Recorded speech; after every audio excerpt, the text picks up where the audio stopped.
caos. A gente vai analisar os dados, né? Depois, pode passar.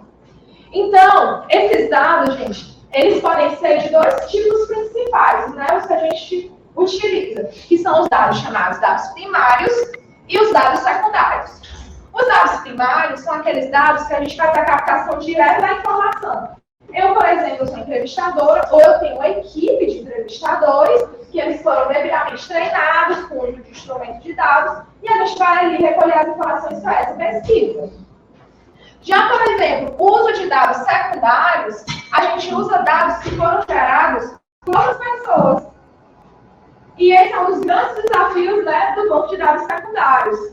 Porque eu não sei quem foi o coletor, eu não sei os critérios que ele utilizou para coletar, mas os dados foram coletados e a gente tem ali. Então, exemplos de banco de dados secundários, a gente tem os bancos do próprio DataSUS, o do IBGE, tem sistemas informatizados e outros sistemas, né, de informações que a gente tem. Pode passar.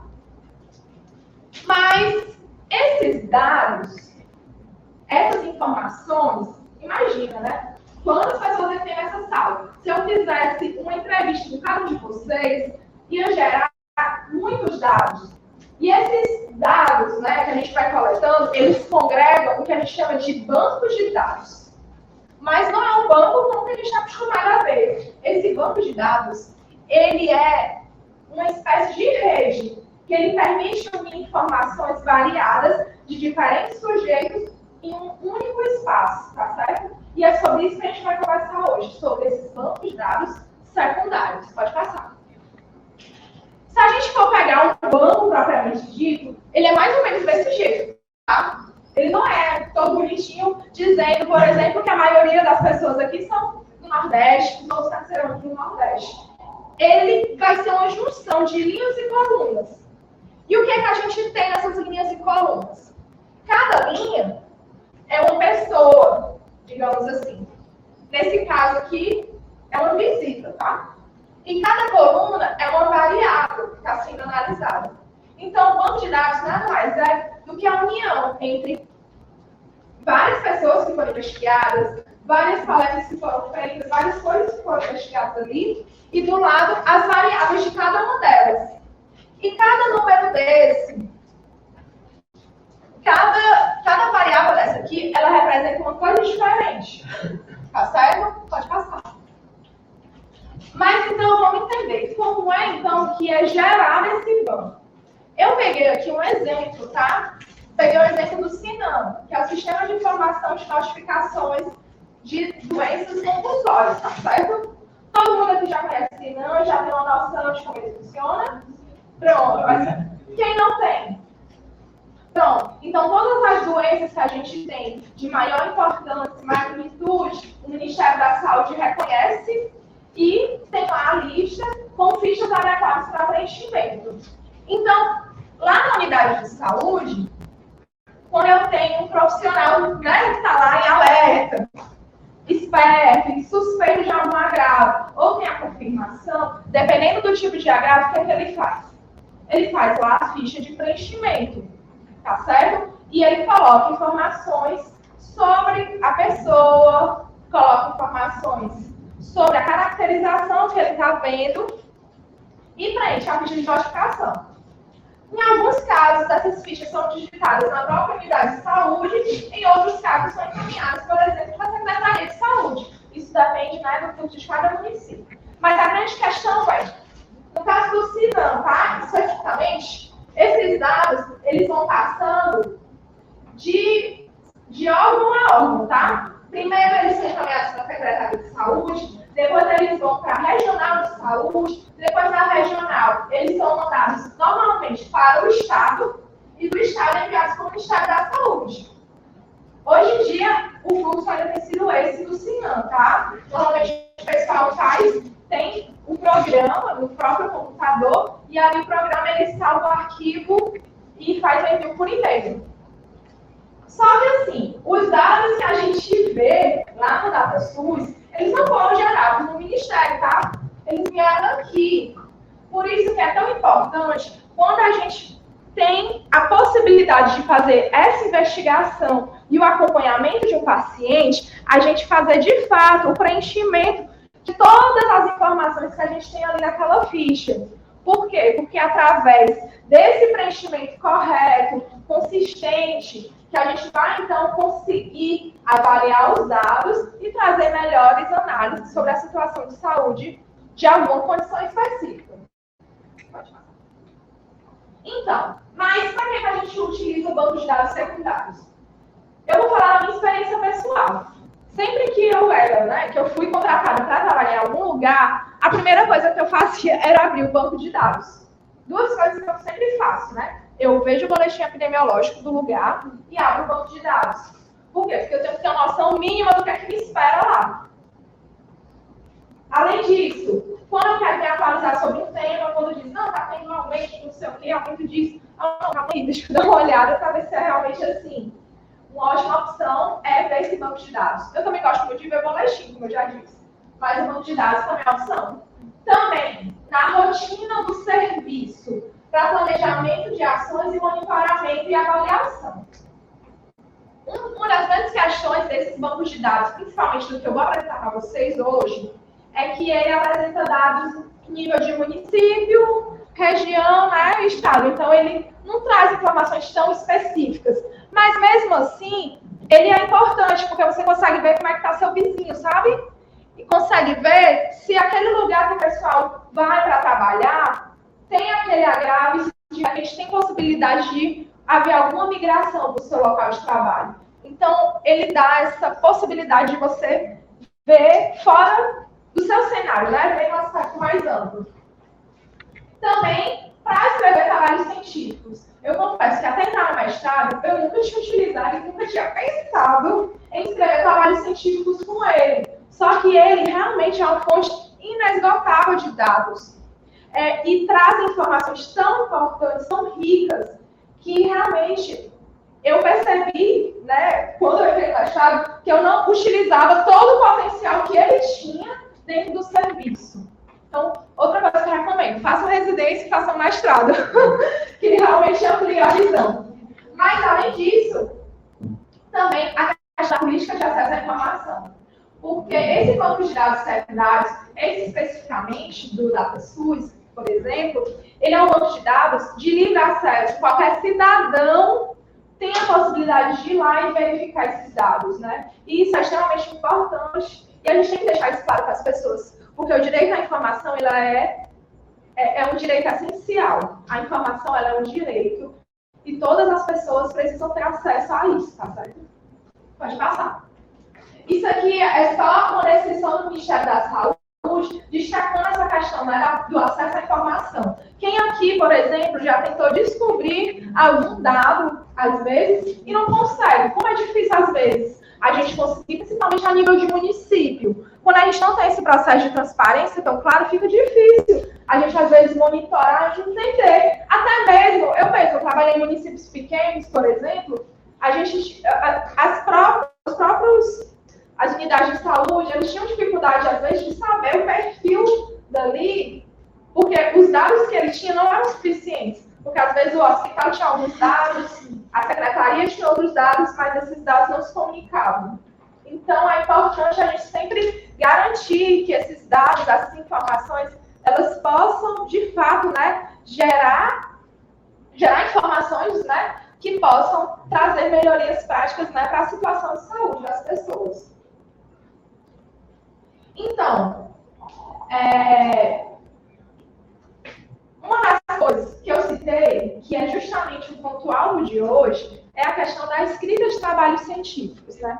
Quando a gente começa a orientar, principalmente os alunos da graduação, uma das principais perguntas que eles sempre me fazem é: Jéssica, eu quero começar a escrita de trabalhos científicos. Por onde eu começo? Eu não tenho a menor ideia. Bom, a gente normalmente recomenda 3 passos, 3 tipos de pesquisa específicas, que é o quê? O relato de experiência, que, claro, né, o relato de experiência não é só escrever o que você viveu, mas você realmente se utilizar de um instrumento de coleta de dados, que é o diário de campo, escrever, né, o que você experimentou ali, o que passou, processar aquilo, pensar sobre o que viveu, ver o que outras pessoas também, né, trouxeram e escrever. Né? Eu acho importante, esse não é o objetivo do trabalho, mas eu acho sempre importante destacar isso para explicar, para realçar a importância que a gente tem que ter em relação ao diário de campo, que ele é tão negligenciado. Além disso, a revisão integrativa, que a gente também sempre indica, né, para qualquer pesquisa, porque a revisão integrativa, o que é que a gente faz? A gente pega aquelas palavras-chave, que são os DECs, são os descritores em saúde, e a partir dali vai fazer pesquisas específicas com o cruzamento daquelas palavras. O que é a ideia da revisão integrativa? Que ali você consegue captar um grande número de artigos sobre aquele tema para poder embasar sobre um assunto, certo? Mas o nosso objetivo de hoje, e é uma das coisas que eu tenho trabalhado ultimamente, é justamente análise descritiva de bancos de dados secundários. E esse também foi um dos grandes desafios que eu tive esse semestre. A gente conseguiu, lá na UES, orientar 46 alunos do curso de medicina e eles fizeram 46 resumos expandidos utilizando esse banco, tá certo? Utilizando primordialmente DataSource. Mas aí eu vou contar para vocês, né, outras ferramentas que eles também utilizaram, que pode ser que também ajude vocês. Pode passar. Então, como eu já disse, a gente tem aqui, quando a gente faz o acesso em DataSource, minha gente, em geral, hoje eu vou apresentar para vocês uma outra conformação, mas como eu disse, os dados são isso aqui, os dados que vêm. Pode passar. Só que, para a gente poder entender esses dados, uma coisa que é primordial... Gente, na hora que vocês quiserem perguntar, vocês podem perguntar qualquer coisa, certo? Estamos entre amigos. Ainda tem até 5h30. Então, uma coisa que eu sempre converso com os meninos. Como é que você vai procurar uma coisa se você não sabe o que é que você está procurando? E esse era um dos grandes desafios dos meninos da medicina que a gente teve. Porque o professor simplesmente pediu, né, faça um resumo expandido e eles enlouqueceram. Então, a gente começou. Bom, primeira coisa, né, vocês têm que minimamente definir um tema. Pensa numa coisa, num assunto que você tem muita curiosidade. Então, a partir daí, a gente começa a desenvolver o que você pode escrever, tá certo? E, às vezes, eles fazem algumas coisas assim, muito loucas. Por exemplo, teve gente que queria estudar, por exemplo, transplante e que queria saber, por exemplo, as pessoas em relação aos doadores de transplantes, né?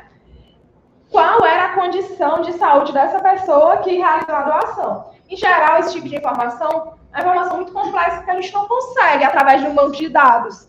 E o que é que eu percebia? Que o grande desafio é, legal, você quer estudar transplante, mas a gente precisa ver, se for de dados secundários, a gente precisa primeiramente ver quais são os instrumentos de coleta de dados que foram utilizados. Lembra que eu falei que a gente tem tanto a coleta de dados primários como secundários. Quando a gente faz uma análise de coleta de dados secundários, você não pode inventar a variável. Tem que ser uma variável que já foi coletada e que já esteja ali. Então, utilizando o exemplo do Sinam, que é o que eu tenho mais familiaridade, né? Então, eu tenho que minimamente pegar a ficha de notificação e eu tenho que, como é que eu posso dizer, engolir aquela ficha. Eu tenho que conhecer muito bem o que é cada variável. Eu tenho que saber exatamente o que aquilo representa. Por quê? Porque é aquilo que vai me permitir elencar quais são as variáveis que vão ser analisadas no meu estudo, tá certo? Eu trouxe para vocês aqui um exemplo de uma declaração de óbito.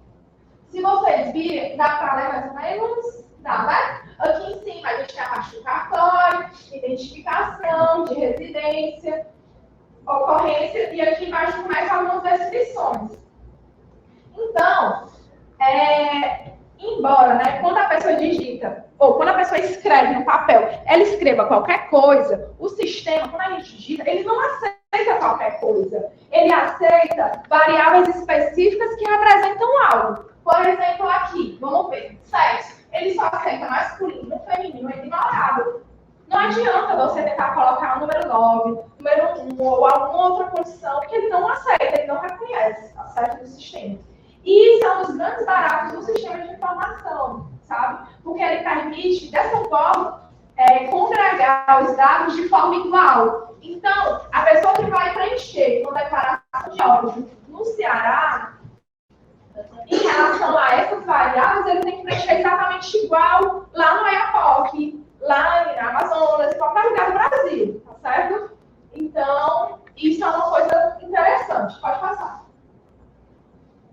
E uma outra coisa é o seguinte, cada ficha daquela, seja declaração de óbito, de notificação, seja do que for, ele tem o que a gente chama de dicionário de dados.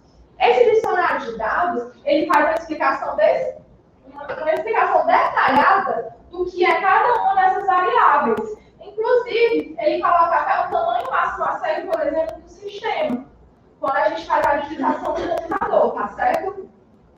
Então, aqui, por exemplo, volta só um minutinho, por favor. Aqui, por exemplo, deixa eu ver, porque não... Não, pode passar. Aqui não dá pra ver. Pronto, aqui ele volta, por exemplo, o tipo de óbito, tá certo? Tipo de óbito, se for tipo 1 é fetal, se for tipo 2 é não fetal. Volta. Então, cadê o tipo de óbito? Lá em cima, lá de cá. O 7? Lá de cá. Ah, pronto. Então, a numeração, ela vai nos permitir ver isso. Ela vai permitir saber, afinal, qual tipo de óbito fetal e não fetal. Pode passar. Como eu disse, né, ela é mais um descritivo para a gente poder entender o que tem ali. Pode passar. Então, meu povo, até agora, deu para entender? Tem alguma dúvida? Querem perguntar alguma coisa? Vai aparecer os números que é para quem tem a gente saber o que significa não vai disputar informação. Não, quando a gente faz o preenchimento da ficha, lá ele diz o que significa cada número. E o que é importante é a gente respeitar o que aqueles números dizem. Nesse caso, do banco de dados. No banco de dados, aí vai do dicionário de dados mesmo. Pronto, ele botou uma informação importante. Jéssica, quando eu faço a escrita, a digitação, eu já sei exatamente o que tem, porque a minha ficha tem lá as informações. Mas se a gente pegar o banco de dados completos... Isso. Quando a gente pega um banco de dados complexo, se a gente não conhecer os códigos, a gente precisa do dicionário de dados para não fazer a análise errada, né, dessas variáveis. E aí, qual o mood de vocês até agora? O 5. Então, pode ir adiante. Então, hoje eu vou falar para vocês de uma ferramenta específica. Essa ferramenta, ele se chama Tabnet. E o Tabnet, como o próprio nome diz, ele nada mais é do que um tabulador online, tá bom? O Tabnet, ele foi desenvolvido pelo DataSUS, que é um serviço, digamos, de inteligência, né, Sistema Único de Saúde, e ele entrega ali informações variadas sobre situação de saúde, sobre gastos de saúde, pessoal, enfim, tudo que vocês imaginarem de informações a gente consegue no Tabnet, tá certo? E, como eu disse, né, ele é de domínio público, então qualquer pessoa pode ter acesso, o que é muito bom, porque a gente não precisa passar no comitê de ética, por exemplo. Isso faz a gente ganhar muito tempo, certo? E ele permite que a gente organize os dados, né, de forma rápida, conforme o seu desejo, né, o cruzamento de variáveis que você desejar avaliar. Então, a vantagem dele é justamente a rapidez, ele é bem fácil de operar. E ele permite que a gente faça a exportação dos dados, tanto através de planilhas, para abrir no Excel, como ele também permite que você pode copiar para lá, enfim, pode se utilizar diversas ferramentas. E ele também permite que você visualize as tabelas em gráficos e mapas. Eu não sei se vocês estão tendo esse problema atualmente, mas não, às vezes ele não funciona tudo. Mas os dados, em geral, a gente consegue exportar e fazer algumas análises melhores lá no Excel. Só não acho simples. Mas calma, você vai ter até de e-mail para mudar de ideia. Começou aí, ó, a gente certo. O que é que eu acho? Rapidinho, eu vou abrir uma por uma para ver o que eu encontro se bate com o meu interesse. Sim. Aí tá a hora eu cruzo, aí não dá nada, tipo, meu Deus. O erro sou eu tenho certeza, desde que isso não tem um número, não dá pra que seja. Sim. A gente pode depois testar na prática para ver o que pode ser, sabe? Então, lá no Tabnet, a gente tem todas essas possibilidades de indicadores de saúde, dados de assistência à saúde, número de consultas, enfim, na região ambulatorial hospitalar, Também tem dados de epidemiológica de morbidade em relação aos agravos, tá certo? A rede de assistência, número de estabelecimentos, estatísticas vitais, número de nascidos vivos, de óbitos em geral. Os dados demográficos e socioeconômicos, que normalmente eles puxam os dados lá do IBGE e eles já botam aqui tudo mastigadinho, né? Para facilitar a nossa vida, para quem quiser fazer análise de cálculos, né? De incidência ou de prevalência, que aí facilita para poder pegar essas informações.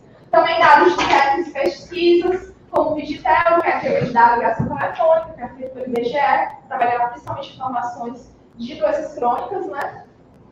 Dados da saúde suplementar, vai deixar a ANS, que é a rede, né, dos planos privados de saúde, as informações financeiras e também estatísticas próprias deles, né, do gabinete. Pode passar. Bom, não é um caso que quem é que faz do manuscrito pro sistema? como? Quem é a pessoa que faz? Que alimenta. Que alimenta.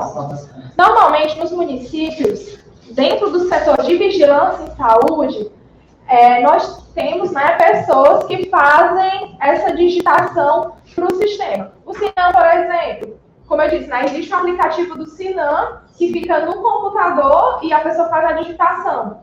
Aí, essa digitação gera informações que vão para lá. Mas a gente tem, na rede hospitalar, por exemplo, que tem que ser preenchida as... IH e outras mais. Então, existe uma pessoa, existe um digitador que precisa fazer esse registro para poder encaminhar para o Ministério. E assim, não tem jeito, tem que digitar, porque senão você não ganha o dinheiro, né? Principalmente em caso de IH, enfim, na rede hospitalar. E no caso, assim, dos outros sistemas, é extremamente recomendável que realmente digite, porque sempre tem alguns recursos que são vinculados à digitação, ao acompanhamento em tempo oportuno, enfim. Então, precisa ser, de fato, digitado. O acesso ao gabinete, ele é um acesso que é feito através do portal DataSUS. Aqui, a gente tem várias possibilidades. O Tabnet é esse aqui que faz esse tabulador. Gente, alguém já ouviu falar do TabWin? Aqui? Pronto. O TabWin é o que eu amo.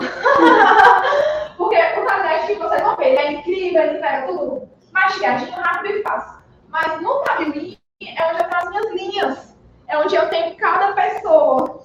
Entendeu? No Tabnet eu tenho uma quantidade, eu tenho um volume, eu consigo fazer as tabelas. Mas no TabWin eu tenho sujeitos, sabe? Então, a gente, por exemplo, quando faz uma análise um pouco mais simples, uma análise descritiva com o objetivo desse curso, o Tabnet é perfeito. Mas se você quiser fazer uma análise multivariada, associando, por exemplo, raça, com sexo, com unidade de federação, aí não, aí você recorre aí ao TabWin, que ele te dá mais possibilidades, tá bom? Mas aí esse é assunto para outro curso. Pode passar. Então, o primeiro passo, né? Tudo bem. A gente já viu o apanhado geral, mas vamos ao que interessa. O primeiro passo, então, é decidir qual grupo de informações a gente quer pesquisar. Como eu disse, né? Tem todas aquelas possibilidades que foram citadas antes. Dados de mortalidade, nascidos vivos, então você tem que ter muito claro, né? Que tipo de pesquisa você quer fazer para poder consultar no lugar certo. Depois disso, o ponto-chave é escolher, então, qual é a abrangência geográfica. Você quer estudar o Brasil inteiro? Você quer estudar por região do país? Por município? Enfim, ele te dá todas as possibilidades. Agora, como eu disse, o limite dele é o município. Ele não consegue te dar menos do que o município. Você não vai conseguir identificar por bairro, por exemplo. Se você quiser estudar por bairro, aí você vai ter que entrar via comitê de ética para solicitar o banco, né, específico da sua Secretaria Municipal de Saúde, enfim. Mas via município ele consegue dar bem esses dados, tá certo? Depois disso, você seleciona então as variáveis, o período que quer estudar e aí pode definir os filtros. Tá? Apertar. Vai cadê de novo? Pronto. Então, essa primeira parte aqui é justamente o quê? Qual é o tema da pesquisa? E junto com esse o quê, que é o tema da pesquisa, você já define assim, qual é a delimitação. Com isso, você também define o onde e o quando. Quem estudou vigilância epidemiológica deve saber, né, que as palavras-chave na vigilância epidemiológica é o quê? É justamente algumas perguntas, que é o que, quando, onde. Então, a gente começa a decidir sobre, né, o estudo epidemiológico a partir daí, tá certo? Pode passar. Então, eu peguei aqui um exemplo. Eu vou mostrar para vocês os slides primeiro, depois a gente vai para a prática, tá bom? Então, aqui, por exemplo, eu peguei os dados de mortalidade a partir do ano de 1996, pelo CID-10. Eu tinha uma pergunta, que é, quantas pessoas morreram no estado do Ceará, né, em abril de 2020, por município de residência, como causa básica de dengue? Por que eu estou trazendo isso para vocês? Porque, assim, muitas vezes, quando a gente vai ler os resumos, né, orientar aluno, o que é que eu vejo muito? Eles esquecem, às vezes, de dizer se foi um município de residência, um município de ocorrência. Isso é uma diferença gritante, porque, às vezes, o que acontece? Digamos um município pequeno, tá? Um município pequeno, ele não tem, por exemplo, capacidade de atender, né, certas demandas de pacientes e encaminha para o hospital polo. Então, se eu for pegar, por exemplo, casos de dengue por município de ocorrência, casos de óbitos de dengue, pode ser que no meu município não dê nenhum óbito. Sendo que eu sei que morreu gente. Mas o município vizinho vai ter um monte, porque é o hospital polo. Então, tem que ter muito cuidado quando vai decidir isso. Existe diferença entre o município de ocorrência e o município de residência, tá certo? Pode passar. Depois disso, você decide, qual tipo. Por exemplo, aqui vocês veem que o campo de mortalidade, ele dá várias possibilidades. Uma vez a gente estava fazendo estudo, por exemplo, de suicídio. Ele é óbito por causa externa, cadê? Certo? Mas ele também pode ser identificado quando a gente vê mortalidade geral. As duas possibilidades são possíveis. Então, dependendo do que você quiser pesquisar, você precisa ver especificamente as possibilidades que ele te dá, tá bom? E aqui embaixo você coloca a opção da abrangência geográfica. Pode passar. Pronto. Depois disso, a gente começa, então, a etapa do que a gente chama de tabulação. A gente vai montar nossa tabela. Vocês lembram que eu coloquei para vocês que a gente tem ali o cruzamento de linhas e colunas. Quando a gente vai tabular, a gente vai fazer a mesma coisa. A gente vai cruzar ali linhas e colunas. E ele deixa bem claro, linhas e colunas. A linha, a gente seleciona o quê? A gente seleciona sempre a variável que tem o maior número de categorias. Se eu quero saber por município, então eu coloco aqui município, certo? Já na coluna, a gente pode colocar alguma outra variável que a gente queira saber. Por exemplo, sexo, né, mês do ano. Ou então, a gente pode botar, nesse caso, mês do óbito. Eu já não falei. E, por fim, ele permite que a gente coloque o conteúdo. Nem sempre a gente vai ter diferentes tipos de conteúdo. No caso de óbito, sim. A gente pode decidir, né, se é por residência ou por ocorrência.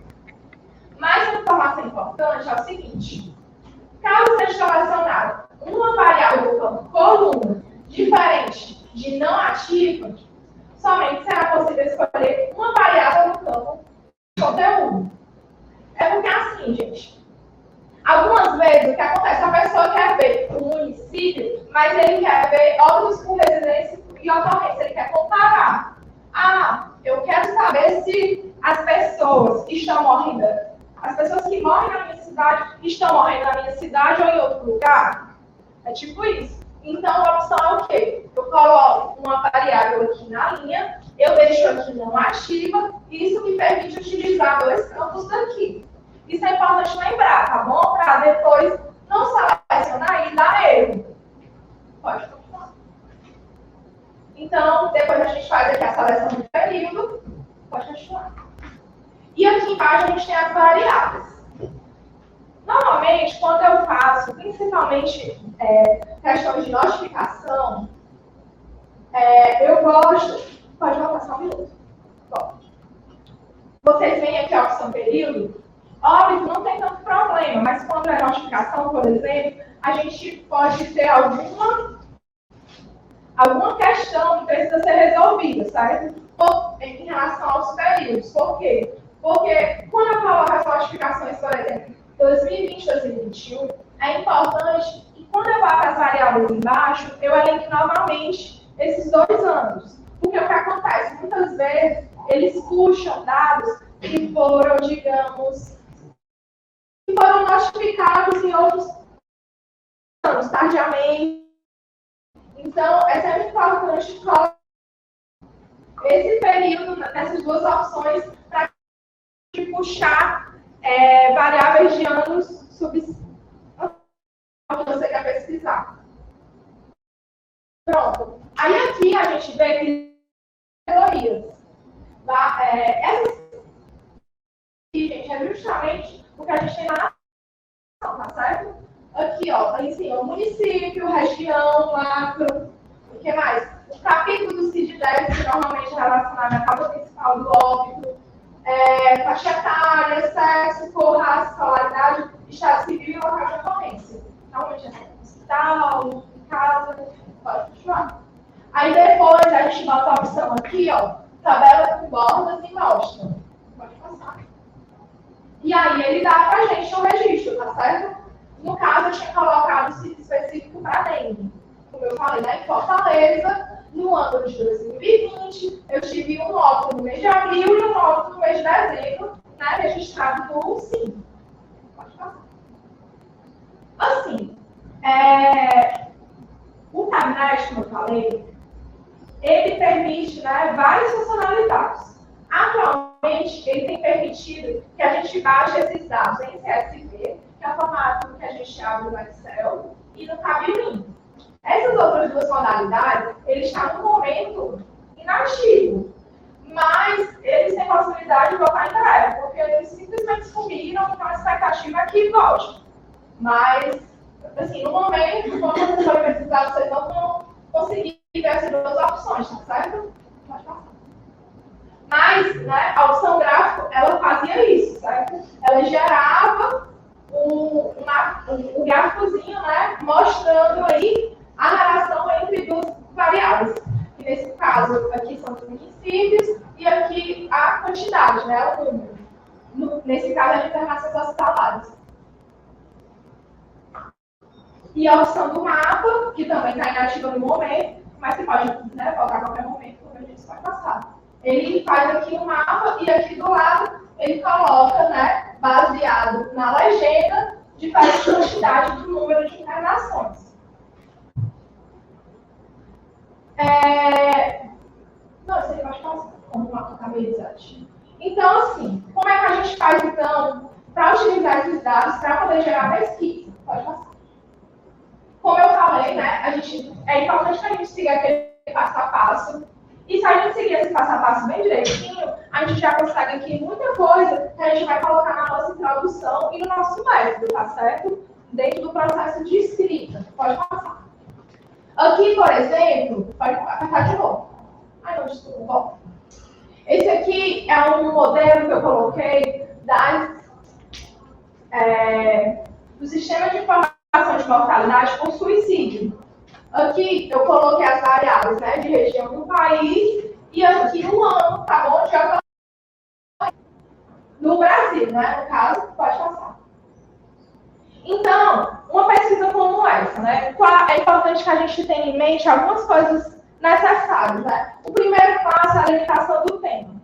Então, se eu vou estudar o suicídio no Brasil, então meu tema é suicídio, tá certo?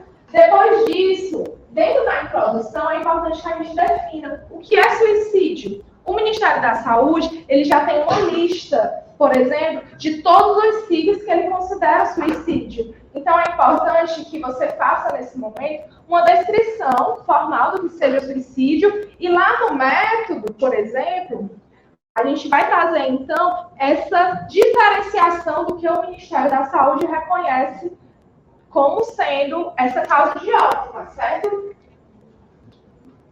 E quando a gente faz, né, o processo da escrita do trabalho científico, primeiro, já feita a delimitação do tema e explicado esse tema, a gente fala um pouco do contexto, né, do que nós já temos de informações no país.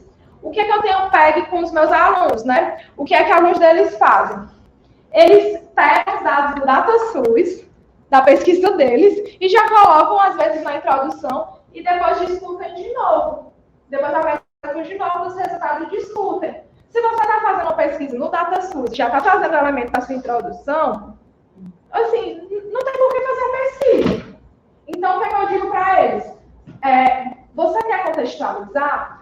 Pega o que já tem produzido nos artigos, porque se for uma pesquisa que já foi feita, não tem por que ser feita agora. Então, é importante ter esse cuidado, que às vezes o pessoal quer fazer pesquisa assim, goela abaixo, sem trazer nenhuma contribuição científica, enfim, só mesmo para marcar na tabela, para fazer atividade do professor, e não reflete, né, sobre o impacto que aquilo pode trazer. Por isso que a gente precisa minimamente fazer antes as leituras. Por isso que eu sempre peço para os meninos fazerem no mínimo uma revisão. Não precisa nem ser uma revisão interativa tão longa, mas no mínimo, né, ler os artigos, saber o que nós temos tido, né, sobre a discussão do tema. Então, essa parte do contexto ela é bem importante, porque ela vai dizer a situação atual e vai lhe ajudar aí no processo de justificativa do seu trabalho. Porque quando você justificar, você vai ter que dizer, baseado nisso, né, o que é que meu trabalho traz de bom, qual é a grande inovação dele, o que é que ele pode ajudar, né, no futuro. E também, ele vai te ajudar a discutir um pouco mais a relevância. Né? Por que esse trabalho, por que eu preciso estudar sobre esse tema? Por que essa variável é necessária? Às vezes, o que eu pego muito, né, com os meninos é que esse trabalho já foi feito em todo o Brasil, sendo necessário estudar ele na região de Sobral. Tá bom, mas o que é que Sobral tem de tão especial que tem que ser estudado lá? Entendeu? É só porque é onde você mora? Tem que ter alguma coisa que realmente embase melhor isso, tá bom? E aí você só consegue embasar lendo, meu povo, não tem como fugir. E no final a gente traz então o objetivo, né? Qual é a pergunta de pesquisa? No estudo que a gente fez sobre o suicídio, por exemplo, a gente tentou ver a questão da interseccionalidade. Qual é a relação raça e gênero no suicídio no Brasil? A gente queria ver se isso afeta de alguma forma, né? Então, a nossa pergunta de pesquisa foi essa. Né? A relação raça e sexo. Né? Existe algum fator, né, relacionado a uma ocorrência de óbitos ou não? Existe diferenças? Quando a gente faz um estudo se utilizando desses dados, em geral são estudos que a gente chama de estudos do tipo epidemiológico. E o recorte, em geral, é um recorte transversal. Por que um recorte transversal? A gente tem vários tipos de estudo. Tem estudos que a gente chama que são longitudinais, que se a gente pensar em longitudinal, né, são estudos de segmento. O estudo transversal nada mais é do que um recorte. Eu vou pegar ali e vou fazer um recorte no tempo. Quando eu faço esse recorte no tempo, hoje, no dia 16 de setembro, qual é a situação que eu vejo? Por isso que é um estudo do tipo transversal, tá certo? Porque ele vai te dar informações do hoje, do momento atual. Inclusive, eu acho até importante destacar para vocês. Algumas vezes a gente tem os bancos de dados. Os bancos de dados eles são dinâmicos. Eles podem ser alterados ao longo do tempo. O banco, por exemplo, de mortalidade, ele demora 2 anos para fechar. Então, você tem que entender que mesmo que, de repente, tenham dados atuais de mortalidade, no momento em que você vai fazer análise desses dados, você tem que ter cuidado com as comparações. Porque muitas vezes a gente coloca, não, ocorreu uma redução brusca de óbitos quando a gente compara os meses do ano. Calma aí. Vai devagar, que o banco não fechou. Durante esses 2 anos, ainda podem surgir óbitos que não foram digitados antes. Então, tem que ter sempre esse cuidado aí para não fazer extrapolações que os seus dados não lhe permitem fazer. E, às vezes, para o Sinan também tem alguns ajustes. Então, por isso que, às vezes, é interessante, no método, você até dizer, assim, né, que o banco foi coletado no mês tal, ou então explicar, não, a gente não pegou os dados de óbitos, né, de 2021, porque são dados passíveis de atualização, e a gente achou melhor, né, fechar dos bancos de 2020. Enfim, fazendo, né, a devida explicação, né, do recorte feito. Então, continuando, né? Quando a gente vai fazer o método, estudante epidemiológico, transversal, a pesquisa, né? A pesquisa foi realizada através da consulta de banco de dados secundários, do DataSUS, e é sempre importante linkar isso com a questão dos aspectos éticos. Mesmo quando eu cito que eu peguei o DataSUS, eu sempre gosto de colocar no final que, por se tratar de um banco de dados secundários, ele está dispensado, né? De solicitação do comitê. E aí, quando a gente faz esse recorte do tempo, como eu disse, tudo deve ser devidamente justificado, né? Você tem que explicar por que você fez esse tempo e também dizer expressamente quando você coletou esse banco. Esse banco foi coletado em março de 2021, enfim, para poder deixar bem clara a definição temporal dele. E aí, né, você faz a definição do público, enfim, como vai coletar esses dados. Normalmente, quando a gente faz resumos, né, ou artigos descrevendo um pouco sobre esse processo de coleta, eu gosto de ser o mais específico possível. Eu explico todo o passo a passo. Através da DataSUS, a gente pegou os dados de mortalidade geral e explico detalhadamente o que a gente colocou ali como linha e coluna.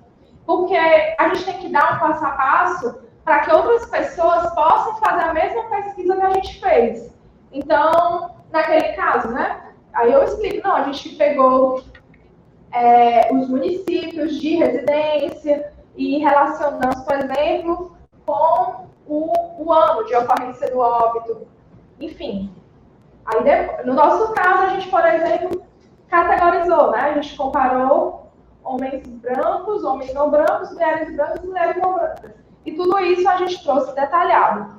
Então, eu sugiro que quando vocês façam essa descrição, vocês vejam adequadamente aquelas variáveis e listem todas elas, né, de forma clara ali no texto. Depois disso, nos resultados, assim, algumas coisas que os meus alunos faziam, né? Na época que a gente estava na disciplina, o DataSUS estava permitindo baixar os gráficos. Eles diziam, Jéssica, eu posso colocar o gráfico de DataSUS? Aí eu perguntava para eles, mas qual a sua contribuição em baixar esse gráfico direto e botar nesse resumo? Que qualquer pessoa pode ir lá e simplesmente pegar. Você fez, na verdade, um manual. Você não está fazendo trabalho. Então, eu sempre explicava para eles que era importante que eles pegassem esses dados e tentassem tirar informações, né? Tirar mais elementos deles. Porque se vocês pegarem simplesmente o que está no DataSUS, copiar, colar para o seu trabalho, gente, isso não é um trabalho. Isso, enfim, as contribuições serão muito pequenas. Então, é importante tentar pensar em hoje o processamento desses dados. Algumas vezes, o simples fato de você correlacionar algumas variáveis já traz coisas diferentes, já traz novos elementos. Então, é importante vocês estarem, assim, mesclando tudo que essa ferramenta pode trazer para trazer elementos novos de pesquisa, tá certo? E, por fim, a gente faz, então, a discussão. Na discussão, uma coisa que a gente sempre se preocupa com os meninos é o que a gente chama aqui da discussão fofoca, né? De dizer, eu encontrei esse resultado, Ciclano também encontrou, mas Fulano não achou. E pronto. Ou então nem cita Fulano, né? Porque um resultado diferente não é interessante eu discutir. Tipo isso. Mas, quando a gente faz a discussão, é importante que a gente traga elementos que possam justificar por que meu trabalho foi, né, semelhante ao trabalho de Ciclano, mas foi diferente. Porque isso permite que a ciência esteja ali, né, dialogando e trazendo elementos novos de pesquisa. E uma coisa que também é bem necessário, que a gente também já tinha conversado antes, primeiro, né, trazer a contribuição que o seu trabalho trajetou, mas também as limitações, as próprias limitações do uso do banco de dados secundários. Porque a gente sabe que acontece o que a gente citou no início, né? Você é um banco de dados secundários, nem sempre as respostas, as questões que estão ali, elas são devidamente refinadas. E como eu tinha dito no princípio, é interessante que a gente, quando vai fazer uma análise, a gente observe ali o número de respostas são ignoradas, em branco, que algumas vezes o sistema, o próprio tablet pode trazer para a gente. Porque quando a gente começou a analisar a interseccionalidade, a gente ficou muito preocupado, por exemplo, porque nem sempre as pessoas colocam a variável raça, deixam a variável como ignorada. Ou então, colocam errado mesmo, né? Olham uma pessoa e colocam a raça sem nem perguntar para a pessoa qual raça ela é. Que esse é o elevado.